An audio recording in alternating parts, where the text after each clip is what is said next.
ભાજપે કંપનીને ખોળે બેહારી છે કે કંપનીએ ભાજપને ખોળે બેહારી છે કઈ નક્કી નથી થતું. હવે થાય છે એવું કે કામ કરે એવા છે અને તમે સત્તા હોપતા નથી અને હાવ નકામા છે એ ક્યાંના ક્યાંય ચડી ગયા છે. અમારા ખેડમાં પાણી ભરાઈ જાય, અહીંયા સેલ આવી જાય, મોટી મોટી વાતો થાય, 1500 કરોડ 2000 કરોડ, હજી કાંઈ નથી થયું. કંપનીઓને શું જોતું હશે? મને લાગે છે ઘર જમાઈ હોય તો બની શકે ભાજપ પણ સરકારી કોઈ પણ વસ્તુ મૂકી શકે તો આ સરકારી વસ્તુ ક્યાં છે? પહેલા તો મારે એ કેવું છે, આ તો પ્રાઇવેટ કંપનીનો થાંભલો છે. ગુજરાતના રાજકારણમાં અને ખાસ કરીને ખેડૂતોના મુદ્દે એક બહુ મોટો વિસ્ફોટ થયો છે. સુરેન્દ્રનગરમાં યોજાયેલી કિસાન મહાપંચાયતમાં આમ આદમી પાર્ટીના નેતાઓએ ભાજપ સરકાર સામે આર્યાપારની લડાઈનું રણસિંગુ ફૂંકી દીધું છે. ગોપાલ ઇટાલિયા, ઈસુદાન ગઢવી અને પ્રવીણ રામ જે રીતે સરકાર સામે આકરા પ્રહારો કરી રહ્યા છે અને તેમાં પણ ખાસ કરીને આગામી 5મી જુલાઈને લઈને એક મોટું એલાન છે તે પણ કરી દેવામાં આવ્યું છે. ત્યારે આ એલાન બાદ હવે 5મી જુલાઈએ જે મોટું આંદોલન થવાનું છે તે કઈ જગ્યાએ અને કેટલું ઉગ્ર બનશે તે બાબતે વિગતવાર ચર્ચા કરીએ. પરંતુ તે પહેલા જો અમારી લલકા ન્યૂઝ ચેનલને સબસ્ક્રાઇબ ના કરી હોય તો તે સબસ્ક્રાઇબ જરૂરથી કરી લેજો. નમસ્કાર, લલકા ન્યૂઝ સાથે હું મયુર મેવાડા.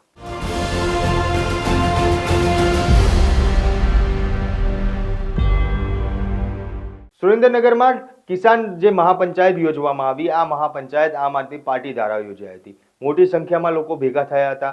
ત્યારે ધારાસભ્ય ગોપાલ ઇટાલિયાએ સીધો સવાલ સરકારને કર્યો છે કે આટલું મોટું આંદોલન, ખેડૂતોનો કાળો આક્રોશ છતાં પણ સરકાર ખેડૂતોની પીડા કેમ દેખતી નથી?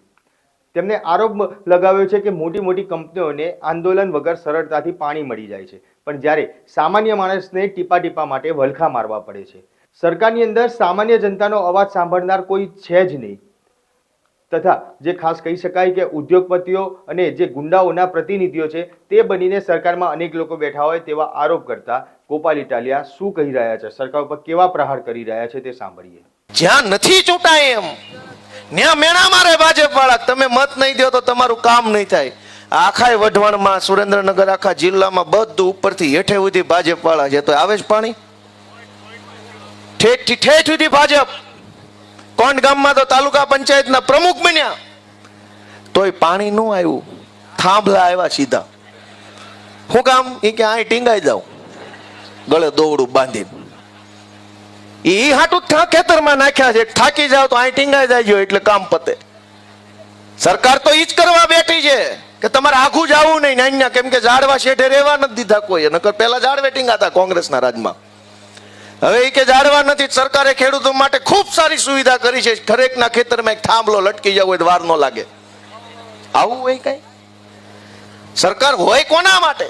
કંપની માટે હોય, જનતા માટે? કયો છે બધા? કયો કઈક આમાં માઇક માંથી અવાજ જાય નહીં, કાંઈક સાંભળતા હોય અમારી વાત તો ધ્યાને લે. સરકાર કોના માટે હોય? કંપની માટે કે જનતા માટે? પોલીસ કોના માટે? જનતા માટે કે કંપની માટે? વ્યવસ્થા કોના માટે? જનતા માટે કે કંપની માટે? હા, તો બધું કંપની માટે છે. ભાજપે કંપનીને ખોળે બેહારી છે કે કંપનીએ ભાજપને ખોળે બેહારી છે કઈ નક્કી નથી થતું. દોસ્તો, એટલી બધી પીડાની વાત છે, પણ મને એમ કહો કે આનો રસ્તો શું? આ થાંભલાની રામાયણ, આ પાણીનો મુદ્દો, રોડ હમણાં વરસાદ પહેલું જ આપતું આવશે એટલે લગભગ રોડમાં તમારે 2-2 ફૂટના ખાડા પડી જાય. સારું દૂધ પીધેલું છે એ જ સારો રહે, બાકી જેવા તેવા તો ભટકી જવાના છે. પહેલા જ વરસાદની અંદર મોકાણ થવાની છે. આ વરસાદ ખેંચાણો, અનેક પશુપાલકો, માલધારીઓને ઘાસચારાની તંગી હમણાં ઊભી થઈ. નવું ઘાસ તો કઈ ઉગ્યું નહીં, વરસાદ આવ્યો નહીં. હજુ જો 2-5 દિવસ ખેંચાય તો ઢોર ચારવા ક્યાં જવા, એને ખવડાવવું હું? જેનો જીવનનો આધાર ઘર પરિવાર દૂધ ઉત્પાદન ઉપર હાલે, એને શું કરવાનું એની ચિંતા નથી. એક પણ મુદ્દા ઉપર સરકાર આપણી વાત સાંભળતી નથી. તો રસ્તો શું? એને કહેવાનો કે કાઢવાનો? એને કહેવાનો કે કાઢવાનો? પણ કોણ કાઢે? અમે વળખાવીએ છીએ પણ ચૂંટણી અમારો મેળ આવતો નથી. દોસ્તો, અમે અમારા માટે નહીં, પૈસા વાળું થઈ જવું હોય, હેલિકોપ્ટરોમાં ઉડવું હોય, હારી હારી ગાડીઓમાં ફરવું હોય, મોટા મોટા હોદ્દા, લાલ લાઈટ વાળી ગાડી, 10 જણા આગળ રહેજો ગોપાલભાઈ એવું કરવા વાળા, એ બધું જોતું હોય ક્યાં જવું પડે? તો અમે નથી ગયા. શું કામ? કે આઘા રેજો કરવા વાળા નહીં, અમને તો અમારા ખેડૂત માવતર ઓરા આવો, અમે તમારા દીકરાને, તમે અમારા મા બાપ છીએ, ઓરા આવો, આઘા નહીં. આઘા નથી રહેવાનું. આઘા તો ભાજપ વાળા રેજો, આમાં ભટકાઈ જાઓ તો ભૂંગા ભાંગી જવાના છો. અમે તો ઓરા આવો એમ કેવા વાળા છીએ કે અમે તમારા દીકરા છીએ, નાના છીએ, કંઈક અનુભવ ઓછો પડતો હોય, કંઈક આવડત ઓછી પડતી હોય, તમે શીખવાડો, તમે અમારું ઘડતર કરો, તમે હાથ પકડો, તમે મત આપો, તમે સરકાર બનાવી દો, તમે અમારી પાસે કામ કરાવો. છોકરાઓ તમારે આ કરીને દેવાનું છે તો અમે તમને કરીને દઈએ એવી શક્તિ ઈશ્વર અમને આપી છે. તમારે અમારી પાસે કામ કરાવવાનું છે. હવે થાય છે એવું કે કામ કરે એવા છે એને તમે સત્તા હોપતા નથી અને હાવ નકામા છે એ ક્યાંના ક્યાંય ચડી ગયા છે. તો બીજી તરફ ખેડૂત નેતા પ્રવીણ રામે સુરેન્દ્રનગરની આ ધરતી પરથી ખેડૂત મહાપંચાયત પાર્ટ 2 માં રણસિંગુ જાહેર કરી દીધું છે. તેમણે ખેડૂતોની મૂળભૂત સમસ્યાઓને ગણાવતા કહ્યું હતું કે ખેડૂતોને ખાતર નથી મળતું, બિયારણ નથી મળતું અને હવે આ નવા જે વીજ થાંભલા છે તેના પ્રશ્ને આંદોલન કરવા પડી રહ્યા છે. પણ સરકાર આ બાબતને લઈને કંઈ સાંભળવા માટે તૈયાર નથી. ત્યારે આ ખેડૂતોની વાતને લઈને પ્રવીણ રામે આક્રોશ ઠલવતા સરકાર ઉપર જે પ્રહાર કર્યા છે તે સાંભળીએ. લગભગ મારા ખ્યાલથી મહિનાથી એક માથાકૂટ ચાલે છે થાંભલાની, અને થાંભલાની માથાકૂટના કારણે ઠેર ઠેર આંદોલનો ચાલુ છે. કોટ ગામના ખેડૂતો હોય, મોરબીના જેતપર ગામના ખેડૂતો હોય, જસદણના ખેડૂતો હોય, સાણંદના ખેડૂતો હોય, તમામ ખેડૂતો પૂરી તાકાતથી લડાઈ લડી રહ્યા છે. ત્યારે એક ખેડૂત પુત્ર તરીકે મને ગર્વ છે કે સાહેબ મારો ગુજરાતનો ખેડૂત હવે જાગી રહ્યો છે અને લડાઈ લડવાના એંધાણ બતાવી રહ્યો છે, અવાજ ઉઠાવી રહ્યો છે, એનું મને ખેડૂત પુત્ર તરીકે ગર્વ છે. હું એ તમામ ખેડૂતોને એક ખેડૂત પુત્ર તરીકે સમર્થન આપું છું. અને મોરબીના જેતપરમાં જે ધરણા ચાલુ છે, હજી સરકાર ઝૂકતી નથી. એ સરકારને પણ કહેવા માંગુ છું કે સાહેબ મંત્રણા કરવી પડશે, ખેડૂતના મુદ્દાઓને સમજવા પડશે અને એનું નિરાકરણ કરવું પડશે. એ બાબતે હું સરકારને પણ અહીંયાથી અપીલ કરું છું. પણ હવે ત્યાં કઈ અપીલ કરવા જેવું રહ્યું નથી. કર્યા તો ખાલી, બાકી અપીલ કરવા જેવું કઈ નથી. બીજા ઘણા મુદ્દાઓ છે, બિયારણના મુદ્દા છે, હમણાં વરસાદ આવશે, પાણી ભરાવાના મુદ્દા આવશે. અમારા ઘેરમાં પાણી ભરાઈ જાય, અહીંયા સેલ આવી જાય, મોટી મોટી વાતો થાય, 1500 કરોડ 2000 કરોડ, હજી કાંઈ નથી થયું. અહીંયા તમારે આગળ પાણી ભરાશે લીંબડી આજુબાજુ, વરસાદ ઓછો પડશે તો અછતના પ્રશ્ન આવશે, ખાતર નથી મળતું, બિયારણ નથી મળતું, અઢળક પ્રશ્નો છે. પણ એ પ્રશ્નોમાં ભાજપને રસ નથી. હમણાં માનની વિક્રમભાઈ એવું કીધું કે ભાઈ આપણા પૂર્વજો છે એ પાડિયા બની ગયા. આપણા પૂર્વજો પાડિયા બન્યા ને આ ભાજપ વાળા મારા દીકરા થાંભલા બની ગયા છે. આપણા પૂર્વજો પાડિયા બન્યા ને આ થાંભલા બન્યા. એને થાંભલા નાખવાનું તમારે પણ અહીંયા આવવાનું છે. એ નવું મૂવી થાંભલાનું, એટલે તૈયાર રહેજો અત્યારથી. માપણી બાપણી થઈ ગઈ છે ને, એવું કઈક થયું છે. આ થાંભલા હું કામ નાખ્યા ખબર? આપણે બધા એમ કીધું કે આ ભાજપ વાળા અભણ છે. તે ઉપરથી એક યોજના આવી કે ભાજપ વાળાને ભણાવો, એટલે પેલા નકશો દોરવાથી શરૂ કરી. નાના છોકરા હોય પેલા નકશો દોરે,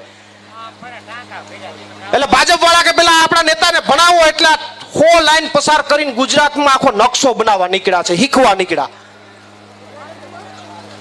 અને બીજું એક થાંભલા એટલા માટે નાખે છે કે આપણે કહેતા હતા ગરમી મારી નાખે છે, તે આપણા ખેતરમાં થાંભલા નાખ્યા કે લ્યો ઉપર ચડીને હવા ખાવ ને મોજ કરો, હવા ખાવ ને મોજ કરો. એક ભાજપના નેતા, તમને ખ્યાલ હશે, દેશ લેવલના નેતા આપણા ગુજરાતના, એ ભૂતકાળની અંદર એવા ભાષણો કરતા કે અમારી ગુજરાતની રાજ્યનો સરકારનો વિકાસ જુઓ, તમારે જોવો હોય તો થાંભલામાં કે હળિયા છે ને પકડીને ટેસ્ટ કરો. મારે એને કેવું છે કે બાપા અમારે નથી જોવા, તમે બધા આવો ને હળિયા પકડો ને ટેસ્ટ કરો. અમારા હળિયા અહીંયા અમે એમને ફાંસિયા ચડી ગયા છે. પણ મહત્વની વાત એ છે, મારે મહત્વની ચર્ચા એ કરવી છે. અત્યારે મેં પહેલા જ શરૂઆતમાં એવું કીધું કે ભાગ 2, આમ આદમી પાર્ટીની ખેડૂતો માટેની લડાઈનો ભાગ 2. આપણે મૂવીની અંદર સિરીઝ, આપણે હવે તો સિરીઝ આવી, ખબર હોય તો સિરીઝ આખી એક હાલે, એટલે સિરીઝના કેટલા બધા ભાગ હોય, પછી બીજી સિરીઝ ચાલુ થાય. એમ આમ આદમી પાર્ટીએ તાલુકા પંચાયત અને જિલ્લા પંચાયત પેલા ખેડૂતો માટેની લડાઈની એક સિરીઝ પૂરી કરી નાખી. ત્યારે પ્રવીણ રામે તો સ્પષ્ટ કહી દીધું છે કે જ્યાં સુધી આ ખેડૂતોની સમસ્યાનું નિરાકરણ નહીં આવે ત્યાં સુધી આમ આદમી પાર્ટી આ લડાઈ છે તે લડાઈ બંધ નહીં કરે. પરંતુ માત્ર પ્રવીણ રામ નહીં, પરંતુ ગુજરાતના આમ આદમી પાર્ટીના અધ્યક્ષ ઈસુદાન ગઢવીએ પણ આ મહાપંચાયતની અંદર સૌથી મોટી જાહેરાત કરી છે. અને ઈસુદાન ગઢવીએ જાહેરાત કરતા કહ્યું છે કે આગામી 5મી જુલાઈના રોજ ગાંધીનગર ખાતે મહા ઉપવાસ આંદોલન છે તે કરવામાં આવશે. મોટી સંખ્યામાં લોકો જોડાશે. ખાસ કરીને આ ઉપવાસ આંદોલનમાં જે મુદ્દા છે કે જે ખેતરની અંદર એમાં પણ જે 100 જેટલી હાઈ ટેન્શન લાઈન નાખવાની જે વાત કરવામાં આવી રહી છે અને તેમાં ભાજપના નેતાઓ અને મોટી કંપનીઓ વચ્ચે એક ગુપ્ત મીટિંગ થઈ હતી અને એક ઉદ્યોગપતિના ફાયદા માટે થઈને આપણા બાપ દાદાની જે જમીન છે તે જમીન વેડફવાનું કામ છે આ સરકાર દ્વારા કરવામાં આવી રહ્યું છે તેમ કહેતા અને જે 5 જુલાઈના ઉપવાસ આંદોલનની જાહેરાત કરતા ઈસુદાન ગઢવીએ આ ખેડૂતોને શું કહ્યું તે સાંભળીએ. મિત્રો, મેં માંગણી કરી છે મુખ્યમંત્રીને કે આજની જમીનનો ભાવ છે એ માન લો 25 લાખ કે 35 લાખ હશે, બરોબર કે નહીં? આ થાંભલો નાખે છે 25 વર્ષ પછી 50 વર્ષ પછી, તો 25 વર્ષ પછી જમીનનો શું ભાવ હશે? 25 વર્ષ પછી જમીનનો શું ભાવ હશે? અને આ કોઈ કંપનીઓ મફતમાં વીજળી આપવા નથી આવી, આ કંપનીઓ કમાવા માટે આવી છે અને કરોડિયાને જાળાની જેમ થાંભલા નાખવા માંડ્યા છે આપણા ખેતરોમાંથી. તો મિત્રો, હું કહેવા માંગુ છું, મુખ્યમંત્રીને મેં લેટર લખ્યો છે કે આની સ્ટેટ લેવલની વળતર કમિટી બનાવો, કલેક્ટર લેવલની નહીં, સ્ટેટ લેવલની વળતર કમિટી હોય જેમાં કેન્દ્રના અધિકારીઓ હોય, સરકારના અધિકારીઓ હોય, ખેડૂતોના ઉચ્ચ પ્રતિનિધિ મંડળ હોય, ખેડૂત આગેવાનો હોય, જે અસરગ્રસ્ત ખેડૂતો ઈ હોય અને નિવૃત્ત ન્યાયાધીશો હોય. અને ઈ વળતર કમિટી આગામી 25 વર્ષ પછી અત્યારે 8 રૂપિયા યુનિટ આ વીજળી મળે છે, આપે છે આ કંપનીઓ. ઈ કંપનીઓ 25 વર્ષ પછી તો 100 રૂપિયા યુનિટ હશે. તો આપણી માંગણી છે કે સ્ટેટ લેવલની કમિટી બનાવો અને વળતર એવી રીતે ચૂકો કે જેમાં ખેડૂતનો નફામાં ભાગ હોય. બરોબર છે? આ વાત તો હાથ ઊંચો કરો એટલે મને ખબર પડે. બરોબર છે? તો મિત્રો, આ માંગણીઓ સાથે આજે હું એલાન કરું છું કે આજથી આ ખેડૂત આંદોલનની શરૂઆત થઈ છે. 5 તારીખે ગાંધીનગરમાં સત્યાગ્રહ છાવણી ઉપર આપણે સામૂહિક ઉપવાસ કરીશું અને ખેડૂત માટે, ખેત મજૂર માટે, ભાગિયાઓ માટે ખોડિયામાં પ્રાણ છે ત્યાં સુધી લડી લેવાની નેમ લઈએ છીએ સાહેબ. તો મિત્રો, આજે તમારે પણ જ્યાં જ્યાં જાવ ત્યારે આ વાત કરવાની છે. 1 કરોડ પણ જો વળતર મળશે તો પણ ખેડૂતની જમીન, માન લો કે મારે 50 વીઘા જમીન છે, 2 થાંભલા આવે છે વચ્ચે, જમીનના ભાવ ઘટી જાય કે ન ઘટી જાય? 50 લાખ ભાવ હશે, સીધા 20 લાખ થઈ જશે. અને આ હકીકત છે. અને કંપનીઓ, ખબર નહીં કંપનીઓને શું જોતું હશે, મને લાગે છે ઘર જમાયું હોય તો બની શકે ભાજપ પડાના હારાઓ એવી રીતે હાલી નીકળ્યા છે. પણ આપણે આ નેમ લીધી છે અને આ આંદોલનની શરૂઆત થઈ ચૂકી છે. 5 તારીખે આપણે ગાંધીનગરમાં સત્યાગ્રહ છાવણીમાં સામૂહિક ઉપવાસ કરીશું. હું મારી વાત પૂરી કરું છું. બોલો ભારત માતા કી જય! જવાન! આ સમસ્યા માત્ર સુરેન્દ્રનગર પૂરતી નથી, પરંતુ આ સમસ્યાને લઈને ગોંડલમાં પણ ખેડૂતોનો વિરોધ છે તે જોવા મળી રહ્યો છે. ત્યારે ગોંડલના ખેડૂતો અને તેમના ખેતરની શું પરિસ્થિતિ છે તે જણાવતા આમ આદમી પાર્ટીના મહિલા નેતા જિગીસા પટેલ શું કહી રહ્યા છે અને ત્યાંના જે ખેતરો છે તેની પરિસ્થિતિમાં શું દેખાડી રહ્યા છે તે પણ જોઈએ. આજે ગોંડલમાંથી મને ઘણા બધા ખેડૂતોના એવા ફોન આવ્યા કે બેન, જેતપર ગામ અને કોઢ ગામની અંદર ખેડૂતો જે માટે ઉપવાસ ઉપર બેઠા છે, એટલે કે વીજ લાઈન, એવી વીજ લાઈનના ઉપવાસ માટે જે બેઠા છે એવી જ ઘટના આપણા ગોંડલ તાલુકાની અંદર પણ થવાની છે. અને એક ખેડૂત ભાઈએ મને આ કહેવાય ને કે જેટકોનું એક જાણ પત્ર એને મને સુપરત કર્યું કે બેન, આ જેટકોમાંથી મને જાણ કરવામાં આવી છે કે તમારા ખેતરની અંદર 765 કેવીની લાઈન નીકળવાની છે અને થાંભલો પણ આવવાનો છે. એટલે ખેડૂતભાઈ મારી પાસે આવ્યા અને મેં પછી એના બધા ડોક્યુમેન્ટ્સ જોયા અને ડોક્યુમેન્ટ્સની અંદર મને ખબર પડી કે ગોંડલ તાલુકાની અંદર આંબરડી, ખળવંથલી, બેટાવડ, હળમડિયા, ગરનાળા, અનીડા ભાલોડી, ત્રાકુડા, દૈયા, વેકરી, પાટીદળ, ચોડી, જામવાડી, ગોમટા, વોરાકોટડા, બાંદ્રા, દેવચડી, મોવિયા, માંડણકુંડલા, કંટોલિયા, બિલડી, શિવરાજગઢ, બંધિયા, શ્રીનાથગઢ અને કમરકોટડા, આટલા ગામમાંથી 2 લાઈન પસાર થવાની છે.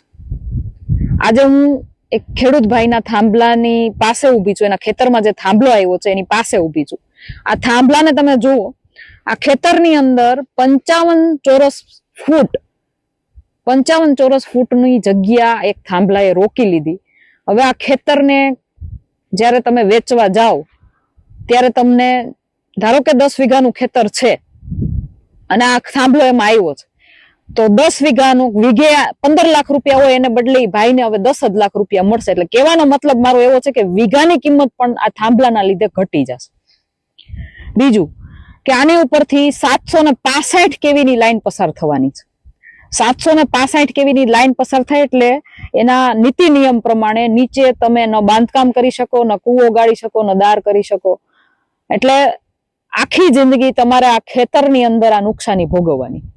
એક તો વીઘે કહેવાય ને, વીઘે તમારે ખોટ ખાવાની, અને સાથે સાથે આ બધી વસ્તુ ન થાય એટલા માટે થઈ અને તમારે આખી જિંદગી તમારી પેઢીઓને આ નુકસાન ભોગવવાનું. આજે મારે તમને એટલું કહેવાનું છે કે જે વીજ લાઈન અહીંયાથી પસાર થવાની છે એ અગર જો ભારત સરકારને કઈ ઉપયોગી થવાની હોય અથવા તો દેશ હિત માટે કઈ ઉપયોગી થવાની હોય તો વાત બરાબર છે, તો આ પરિપત્ર બરાબર છે, આપણે આની સાથે સહમત છીએ. પરંતુ આ એક પ્રાઇવેટ કંપનીનો થાંભલો છે અને એ પ્રાઇવેટ કંપની અહીંયાથી જે વીજ લાઈન પસાર કરે છે ને એમાંથી જે વીજળી પસાર થશે ને એ જ્યાં વેચશે એમાંથી દેશને શું ફાયદો થવાનો છે મને કયો. એટલે પેલો એક મહત્વનો મુદ્દો મારે તમને જાગૃતતા એટલા માટે લઈ આવી છે કે સરકાર પોતાની કહેવાય ને કે ઉદ્યોગપતિઓને છાવરવાની નીતિને આપણને દેખાડીને કે અમે સંપાદન કરી દીધું ને દેશ હિતમાં છે, ગમે ત્યારે સરકાર ધારે ત્યારે તમારી જગ્યા ઉપર સરકારી કોઈ પણ વસ્તુ મૂકી શકે. તો આ સરકારી વસ્તુ ક્યાં છે પેલા તો મારે એ કેવું છે. આ તો પ્રાઇવેટ કંપનીનો થાંભલો છે. તો પ્રાઇવેટ કંપની આપણી માલિકીના ખેતરની અંદર, આપણી જગ્યાની અંદર, આપણા બાપ દાદાની વારસાની અંદર, આપણી વિરાસતની અંદર પોતાનો થાંભલો ખોડી અને કમાય અને આપણને શું આપે? લોલીપોપમાં 8 થી 10 લાખ રૂપિયા, જે ખેડૂતે જેવા નક્કી કર્યા હોય એવા, અને દરેક ખેડૂતને અલગ અલગ કિંમત. શું કામ ભાઈ? જંત્રીના થોડા ગણા, 2 ગણા કે 3 ગણા વધારીને તમને ભાવ આપે. શું કામ? હાલો આટલી જગ્યાનો 55 ચોરસ ફૂટના તમને ભાવ આપી દીધા, હવે બાકીના ખેતરના બાકીના વીઘાના ભાવ તમારા ઘટ્યા, એનું નુકસાન કોણ સહન કરશે? આ થાંભલાની નીચે તમે કોઈ પાક વાવ્યો, એ પાકમાં જયારે આ લોકો મેન્ટેનન્સ કરવા આવે, ધારો કે કોઈ તાર તૂટી ગયો, ક્યાંયથી છૂટી ગયો, ક્યાંક કઈક તકલીફ થઈ, એટલે એ લોકોની ગાડી આવશે, એ મેન્ટેનન્સ કરશે. અહીંયા તમારા ખેતરની અંદર અહીંયા તમે પાક ઉગાવેલો હોય છે, એ પાકની અંદર ઉપર એને જેસીબી કે બીજી ત્રીજી મશીનરી ફેરવશે, એ પાકને નુકસાન જશે. એનું વળતર કોણ આપશે અને કેટલું આપશે? એ ક્રાઇટેરિયા કોણ નક્કી કરશે ભાઈ? તો શું કામ ઉદ્યોગપતિઓને નફો કરવા માટે થઈને સરકાર આપણા નાના ખેડૂતોને આટલી હદે નુકસાન કરાવડાવે છે? તો મિત્રો, શું તમને પણ લાગે છે કે વિકાસના નામે ખેડૂતો પર અન્યાય થઈ રહ્યો છે? શું 5મી જુલાઈના ઉપવાસના આંદોલનથી સરકાર જાગશે ખરી? તમારા વિસ્તારમાં જો કોઈ આવી સમસ્યા હોય, તમારા વિસ્તારમાં જો ખેડૂતના ખેતરમાં આ જ રીતે વીજ પોલ નખાતા હોય, એનો વિરોધ થઈ રહ્યો હોય, તો અમને કોમેન્ટ બોક્સમાં જરૂરથી જણાવજો. અને ખાસ કરીને 5 જુલાઈના રોજ જે ઉપવાસ આંદોલનની જાહેરાત કરવામાં આવી છે તેને લઈને તમારું શું માનવું છે તે પણ કોમેન્ટ કરીને જણાવજો. આપના પોતાના પ્લેટફોર્મ લલકારને લાઈક કરો, ફોલો કરો, સબસ્ક્રાઇબ કરો અને શેર કરો.